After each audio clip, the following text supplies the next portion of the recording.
қандай ағым шықса да ол дәстүрге, әдет ғұрыпқа қарсы болады. Мысалы үшін таблиғ жамағатында ұстанатын адамдар да мысалы үшін Наурыз мерекесіне, көже деген сияқты нәрселерге қарсы болады. Бірақ бұлар неге қарсы деп келеді ғой? Себебі бұлардың сенімдерінде ақидалық жүйе дұрыс қалыптаспаған. Жалпы бұл таблиғ жамағаты негізі өзі екіге бөлінеді. Бұлар ішінде яқин-инкар деген бар, бұлар қатты кеткен, яғни радикалды. Жалпы неге таблиғ жамағатын біз радикалды топтардың қатарына кіргіздік? Себебі бұл жерде қоғамға оның тигізетін зияны өте көп. Біріншіден, отбасыға зиян тигізеді. Неге? Өйткені бала шағасын, әйелдің өзіне қарап отырған отбасын аш-жалаңаш тастап 3 күндік, 7 күндік, 40 күндік және 4 айлыққа шығу керек деген өздерінің міндеттемелері бар. Дағуат жасаймыз, дінге шақырамыз деген сияқты, калиманы үйретеміз деген сияқты қағидаларды ұстанып алған. Қоғамға зияны бар деп жатамыз. Ол қоғамға зияны қандай?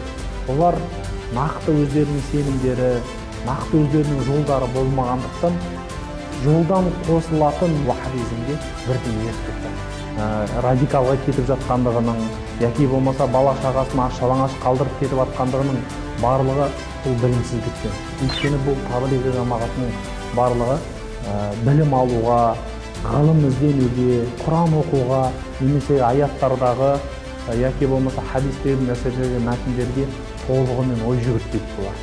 Ең алғашқы Құранның түскен аятының өзі ол құлшылық ибадат жаса, Аллаға мінәжат қыл деген жоқ. Ең алғашқы түскен Алақ сүресіндегі 5 аят ол пайғамбарымызға оқу жайында түсті.